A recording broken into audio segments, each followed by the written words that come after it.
I welcome all of you in learncbscbio.blogspot.com। आज के इस वीडियो में हम लोग क्लास 9 का एक चैप्टर पढ़ेंगे, the fundamental unit of life.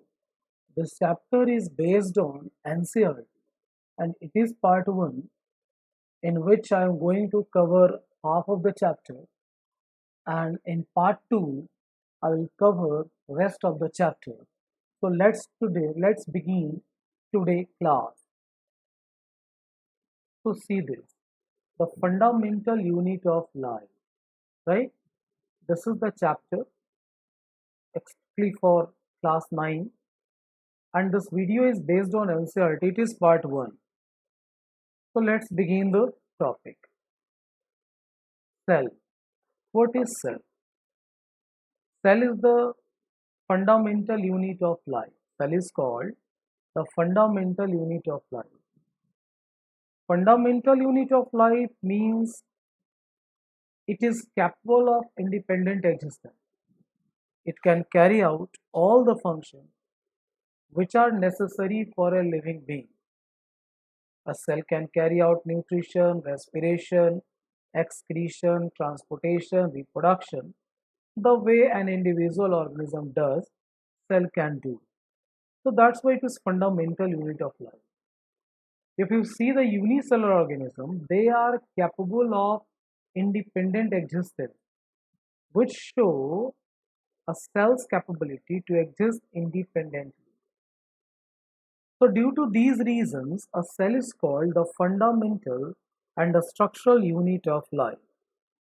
All living beings are composed of the basic unit of life, that is cell, right? So this is the timeline. In 1665, Robert Hooke noticed the presence of cell in a cork slide. In 1674, Leeuwenhoek found the presence of living cell in the pond water. In 1831, Robert Brown recognized the existence of nucleus in the cell. In 1839, it was Purkinje who invented the term protoplasm, which is liquid present in a cell. In 1838-39, Sladen and Swan together proposed cell theory. So they presented the cell theory that all organisms are actually made up of cells. R. Virchow modified the cell theory in 1855 and suggested that all cells come from cells that already exist in nature.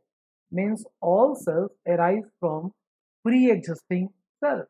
So you can note down the year and the name of discoverer and what they discovered, right? So cell theory. This theory was given by Sladen and Swan. Three main points are there in cell theory. A cell is the structural and functional unit of all living organism, whether it is plant or animal. In both of the cases, cell is the structural and functional unit of all living organisms. All the living organisms are made up of cells, whether it is plant or animal. Cells are formed from pre-existing cell, means जो cell पहले से मौजूद है उसी से नए cells आते हैं. Now see the unicellular organism, the organism that consists of single cell like amoeba. It is very common to all of you. Multicellular organism, the organism whose body is composed of so many cells. For example, green plant, fungus, these animals also. So now the question is, how can multicellular organism originate from a single cell? How can multicellular organism originate from a single cell? So it is actually their power of cell division. A cell has the capability to divide itself into cells of its own type. Therefore, more cells can generate from an already existing cell. And what happened after? These cells come in group together. Some cells come together to form tissue. tissue to tissue system to organ, organ to organism, right? So actually, is in this situation, cell is having power to divide, power to give new cells, and these new cells have capability to aggregate together to form different level of organization. So you can see in this way a single cell can give rise to multicellular organism, right? Now the shape of the cell may vary depending upon the type of function they perform in an organism. You see these different type of cells and they all are having different functions. Cells are capable of changing their shape also, like WBC amoeba, not all cells, some cells like WBC amoeba, they can change their shape on their own, right? Now, how can cells perform distinct function in organism? Cells are capable of performing multiple function in an organism. Why? Because a cell contain a specific components which are called organelles, cytoplasmic organelles. You see the diagram, this is endoplasmic reticulum, a cytoplasmic organelle. This is Golgi complex, nucleus, ribosome. So many cytoplasmic organelles are present inside cell. And each organelle in the cell can perform different functions, such as making new cells or clearing the waste of the cell. You see, this is the structure of endoplasmic reticulum. Rough ER, it can synthesis protein. This is the smooth ER, it can synthesis lipid. Mitochondria for the production of energy. Thus, organelles allow a cell to perform several kinds of activities in an organism, right? Now, the organization of a cell, whether it is animal cell or plant cell, a cell contains three features. Plasma membrane, see here, this is the plasma membrane, see.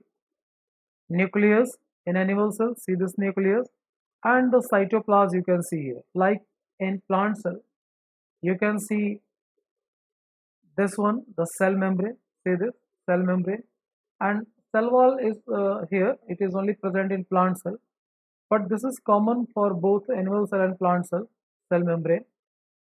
You can see nucleus, you can see this cytoplasm. So these three features are common in plant cell and animal cell. Let's learn one by one.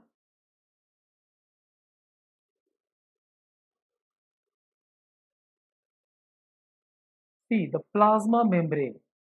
Plasma membrane. This is the diagram of animal cell, and you know very well, plasma membrane is the outermost boundary of an animal cell. So it is just like an envelope that covers the whole cell. See this. ये plasma membrane है. This is covering the entire animal cell. Therefore, a cell gets separated from the external environment because it is having plasma membrane. And one thing more, this plasma membrane, see this, plasma membrane has the capability to decide which material should enter or should leave the cell. It is all decided by plasma membrane. कौन सा material cell के अंदर आएगा, कौन सा material cell के बाहर जाएगा, it is all decided by this plasma membrane. That's why it is also called selectively permeable membrane, because it is deciding the material, which one will enter and which one will leave. That's why it is called selectively permeable membrane, right? And this is the fluid mosaic model of plasma membrane. This model explains the chemistry as well as organization of plasma membrane. So the fluid mosaic model explains the structure of plasma membrane. According to it, the plasma membrane comprises of three components. You can see this one, these are the lipids, proteins, and carbohydrates are also there. You can find other substances, glycolipid, cholesterol, this thing glycoprotein, but the major these three, lipid, protein, and carbohydrate. These components can flow freely and fluidly inside the plasma membrane. You can see this lipid layer. This is protein, peripheral membrane protein present at the surface of the plasma membrane, and this is the integral protein embedded in the lipid layer, and this one is the lipid. Cholesterol are also there. You can see these are the protein channel which allow transportation of substances.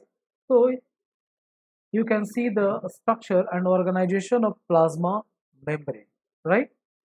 And these components means lipid, protein, carbohydrate, and other chemicals. These components can flow freely and fluidly inside the plasma membrane. So there are two types of lipid in plasma membrane. One is the phospholipid.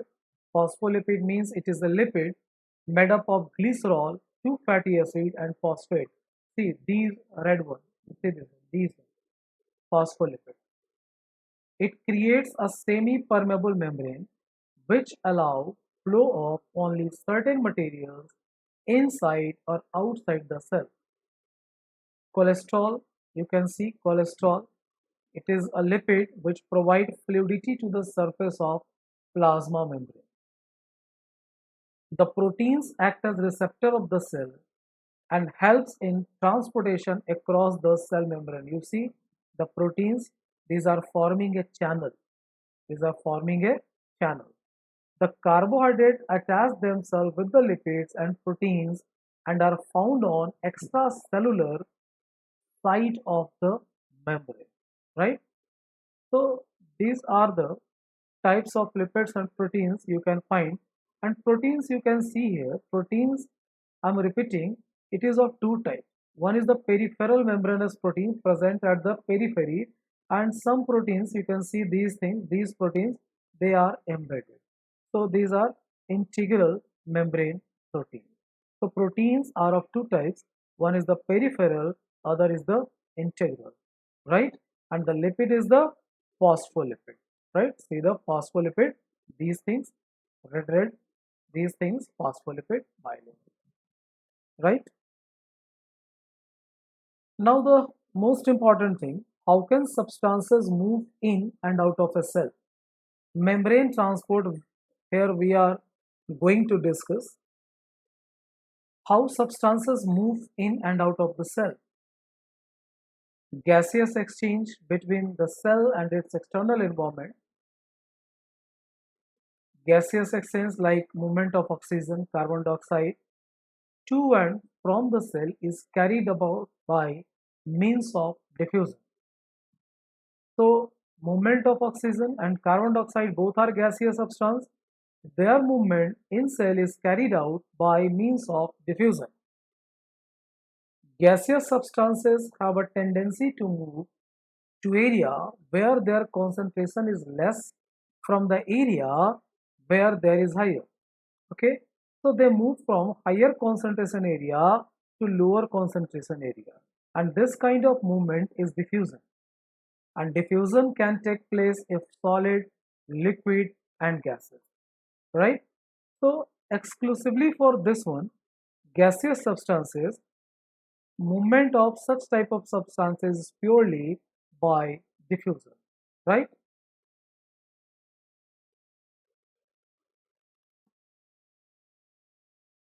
Now see the movement of water between the cell and its external environment. It is carried out by the means of osmosis. Osmosis. It is the new term for you, osmosis. So what is osmosis?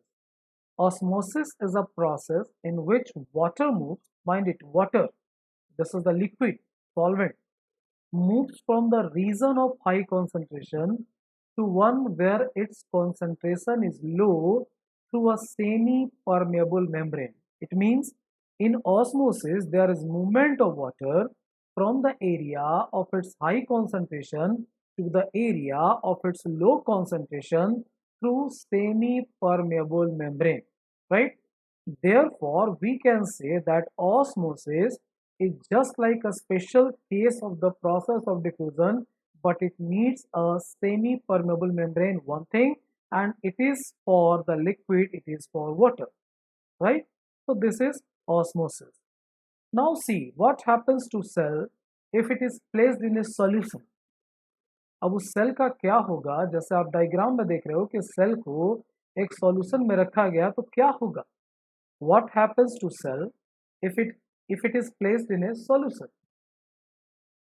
So let's see what happens to the cell if it is placed in a hypotonic solution. So if the concentration of water outside the cell, suppose this one is cell and this is the water outside the cell, and if the concentration of water outside the cell is higher than the concentration of water inside the cell, then what will happen? Water will move from outside to inside the cell by the process of osmosis. Water can move, see this, water can move into the cell from this area to the cell through this membrane. So in the case of hypotonic solution, more amount of water enters the cell, which results in swelling of cell. Okay, so net water gain is here and cell swell in hypertonic solution, right? In isotonic solution, if the cells are put in an environment which has similar concentration of water as present inside means inside cell, and the water outside the cell. If the cells are put in an environment which has similar concentration of water as present inside, so this state allows for the free movement of water across the membrane without changing concentration of solutes on either side. Therefore, the size of the cell does not vary in an isotonic solution because there is no net movement of water. So there is no net loss or gain of water. So the size of cell remain unchanged. So whenever you keep the cell in isotonic solution, there is no change in the size of the cell, right? So here the net movement is 0. Hypertonic solution. Hypertonic solution means if the cells are kept in an environment which has lower concentration of water than what is present inside the cell. So due to the process of osmosis, water moves out of the cell. Water moves out of the cell. Exosmosis, right? And this results in decrease in size of cells. They shrink. Cell will shrink. As more amount of water come out of the cell goes on shrinking, right? So whenever you place a cell in hypertonic solution, what happens? Actually, cell will shrink. Now, what is endocytosis?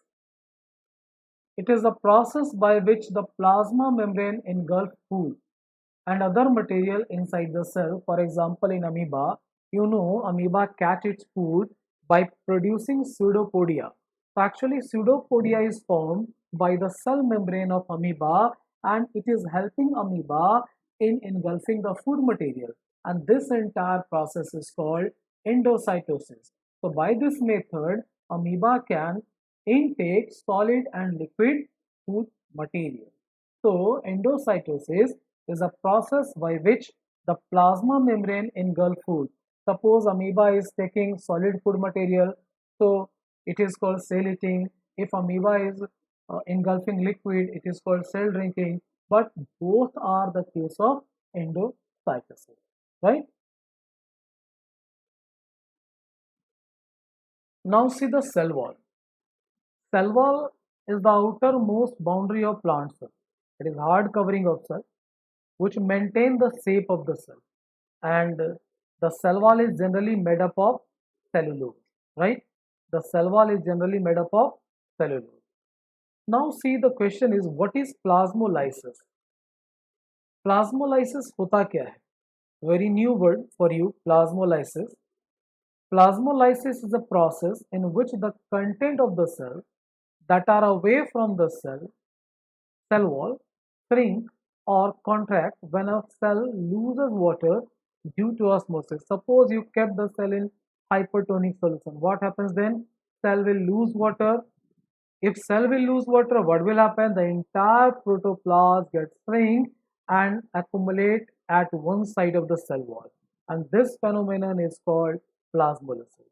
So again I am repeating, plasmolysis is a process in which the content of the cells that are away from the cell wall shrink or contract when a cell loses water due to osmosis when it is kept in hypertonic solution.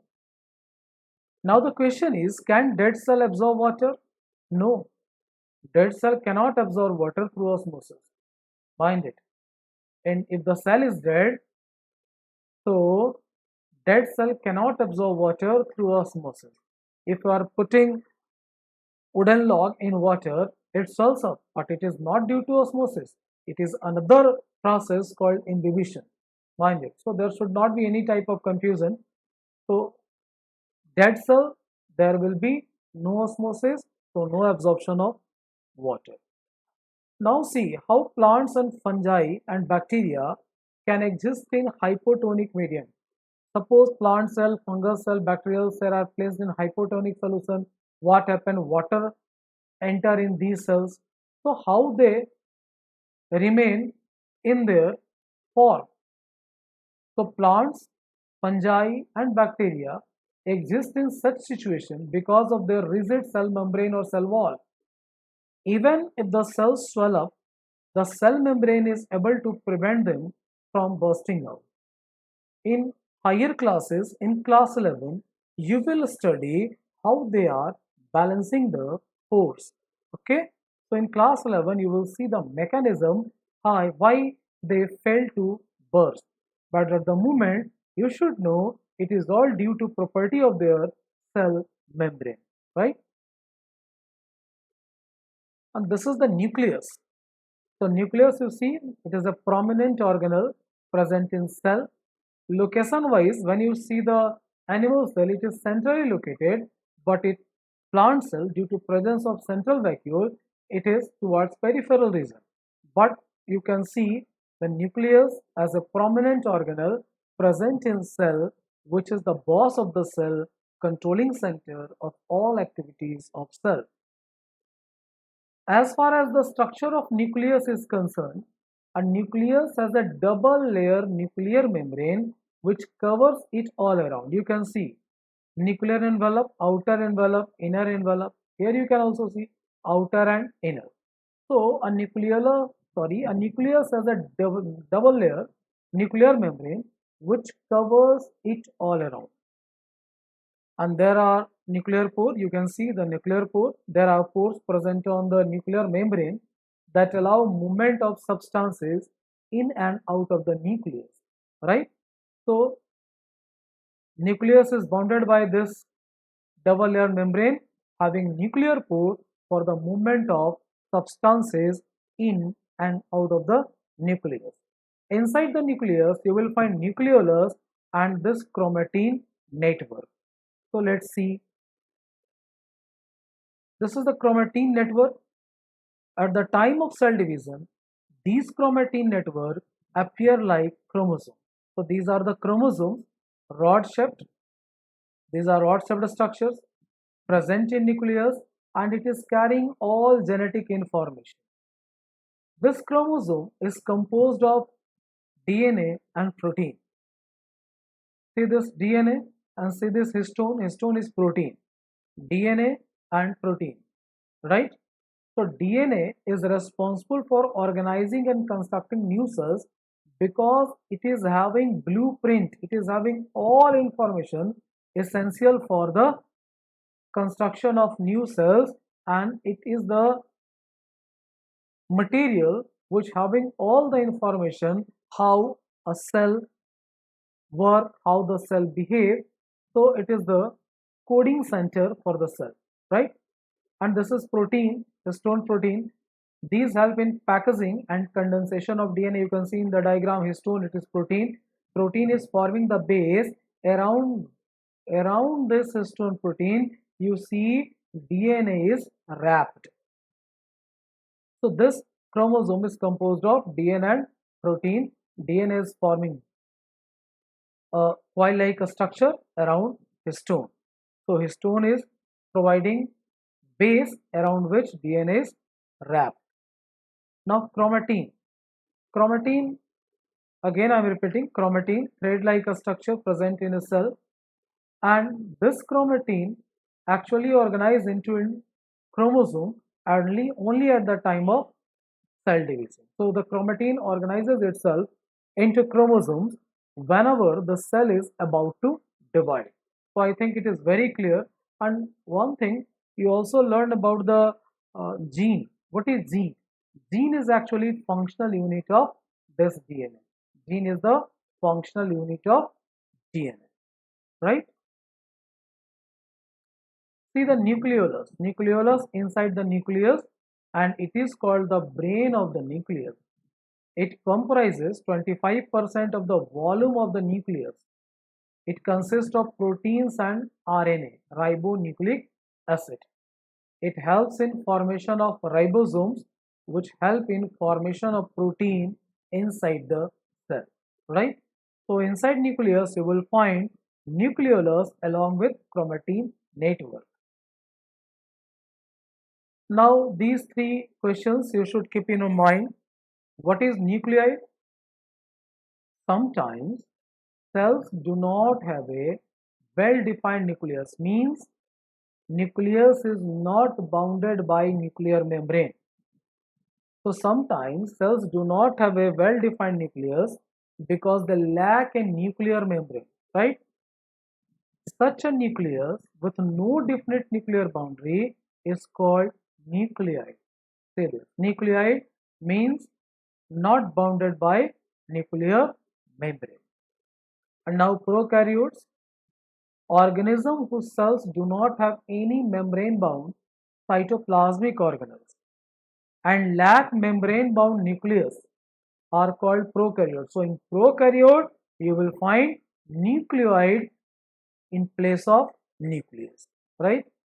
And what are eukaryotes? Organisms whose cells contain a well-defined nuclear membrane and other membrane-bound cytoplasmic organelles are called eukaryotes. So it is the difference between prokaryote and eukaryote. Other differences are, see this, prokaryotes, there is no presence of nucleus. Eukaryotes, the nucleus exists in the cell. In prokaryotes, a single chromosome is present. In eukaryotes, there are multiple chromosomes, right? They undergo asexual reproduction, and in eukaryotes, they undergo sexual as well as asexual reproduction. In prokaryotes, they are generally unicellular organisms, but eukaryotes, they are generally multicellular organisms. There are no membrane-bound cell organelles, and here there are membrane-bound cell organelles present inside the cell. Example of prokaryote, bacteria, blue-green algae. In eukaryote, examples are fungi, plants, and animals. So you can note down these features. Sometimes it is being asked in class 9, differentiate between prokaryotic cell and eukaryotic cell. So you can write these differences as your answer, right?